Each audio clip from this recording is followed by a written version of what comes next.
Hey guys, Ingrid and I are very excited about the Edge Booty program and the response that we're getting from you guys. We've been getting a lot of questions on the forum, and we're doing our best to get back to as many as we can. So Ingrid and I will be implementing some question and answer videos 1 to 2 times a month. We posted last week for anybody that had any questions, and today we're gonna go over about 10 to 12 questions. I'm gonna go over the answers the best that I can, and for the future, just make sure if you guys have questions, list them on the page, and if we're not able to get back to you on the page, we'll get back to you with one of these videos. So one of the questions that's been popping up a lot on the Facebook group is adding in exercises to the DVD, adding in some weightlifting, lower body workouts, or doubling up on the DVD. So what we wanted to do was find a program that's going to target the average everyday person. Everybody that's doing this program, we're all at different levels. Some people are going to be at a higher level, some people are going to be starting, just getting into the gym. You have to go off of your fitness level, and if you feel like you can push harder, push harder. If you feel like you need to ease into the program, you want to ease into the program. I would say the best way to advance in this program, especially the DVD, is to lengthen the times. So instead of doing a 30-second interval, you can bump it up to a 45-second interval. You can bump it up to a minute interval. Or you can do the program back-to-back. Instead of doing the 10-minute express one time, do a 10-minute express 2 times. That's a 20-minute workout. I can promise, I don't care what level you're at, if you do that back to back and you push hard through it, it's gonna kick your butt, okay? So you want to police your workouts. We've provided a guideline for you to follow, and as you're getting better, you're going to increase. When you're in the gym and you're lifting, you wanna find a weight that's going to challenge you. So if you're doing sets of 12 reps, you want to find a weight that's going to challenge you through that 12 reps. The last few reps should be hard to finish, but keeping good form. As the weeks go on and you're getting stronger and more comfortable in the gym, you can up your weight, again, keeping good form and challenging yourself. But you constantly want to strive for improvement. You don't want to start this program using 5-pound dumbbells and end the program using 5-pound dumbbells. You should be progressing, even if it's a pound or 2 pounds, you should be progressing and pushing yourself through the workouts, through the entire program. So we're gonna move into a few of the questions that we have on the page. The first question is from Leanne. Leanne asks, on the rest day, do we still use all the Edge Stack Prime Nutrition supplements? The answer to that would be yes. You're still going to want to use your supplements. So any type of supplement you're going to want to cycle on and off. So I would say for the 30 days that you're on the program, you can continue on that stack for the entire 30 days. Our next question is from Stephanie. Stephanie asks, what bread can I substitute for Ezekiel bread, as her store does not carry it? Well, I don't know if there's a Trader Joe's in your local area, but I know Trader Joe's carries it, and most grocery stores do carry it, but it's actually in the freezer section. The bread, Ezekiel bread, is kept cold.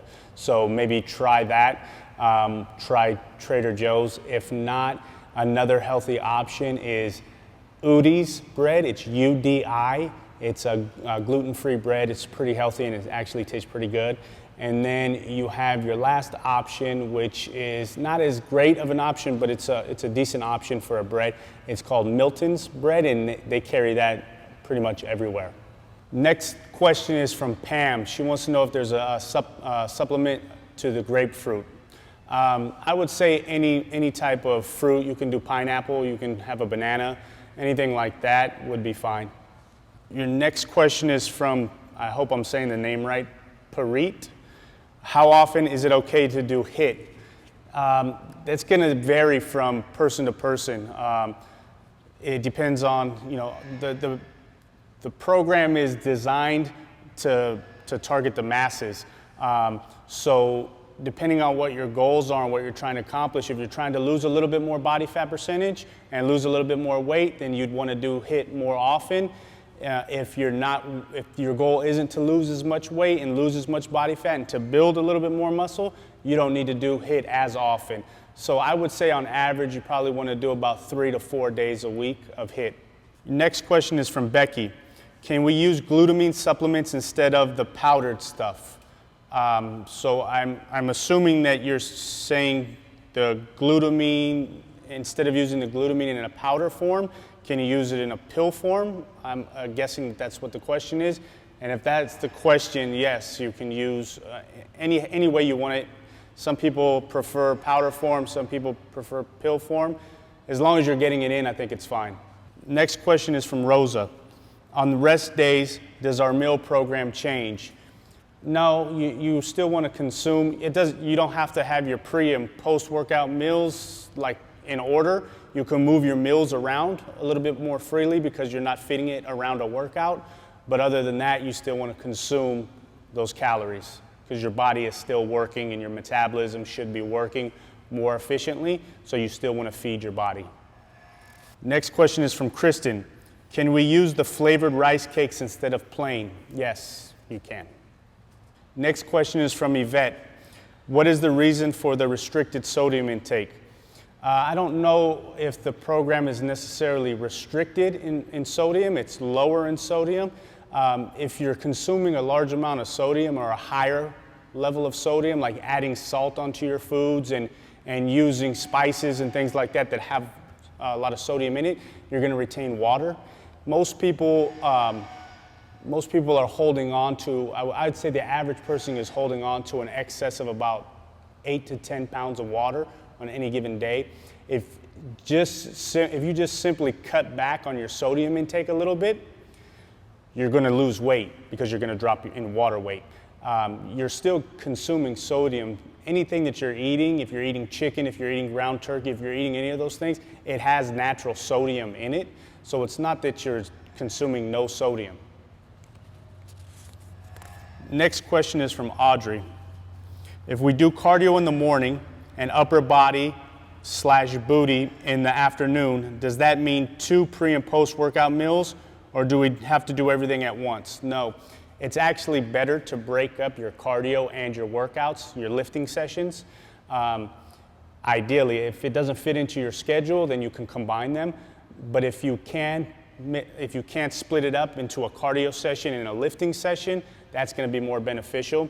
Your pre and post workout meals are going to be geared towards your lifting sessions and your DVD workouts. Kathy asks, is it okay to substitute my HIIT with a 90-minute soccer game? Absolutely. Maria, I'm an asthmatic, currently under medication. What supplements can I use? If I can't use them, will I get the same results? I would speak with your doctor and let them know about any supplements that you would be using. That's the first thing that I would do. And even if you don't use the supplements, if the doctor does not approve, you're still going to get great results. 90% of it is going to be your food intake. Supplements are going to give you an added bonus or an added push. I do know that you can take like a multivitamin and you can take glutamine and things like that, but I would look into any type of fat burner or anything like that. I would talk to your doctor before you take them. Rosa, what other veggies can we substitute for sweet potatoes? My local store is out. Sweet potatoes would fall under the carbohydrate category as opposed to veggies. So you don't want to sub your sweet potatoes for a veggie. What you'd want to do is substitute your sweet potatoes for something like a half a cup of rice. You can do brown rice or white rice. You can do quinoa. You can do red potatoes. Anything like that, a good healthy carb. You want to stay away from bad carbs, but you want to make sure that you're subbing your sweet potato for a carb and not a veggie. So I hope this answers all your guys' questions. If there's any further questions, please make sure to post them on the board, and I promise we'll get back to them. We all look at the board every day. It's just very hard for us to get back to all the questions, so this is going to make things a lot easier for us to get back to. So please make sure when we post, hey guys, what are the questions for the next couple of weeks? Please make sure you post your questions there. Thanks, guys.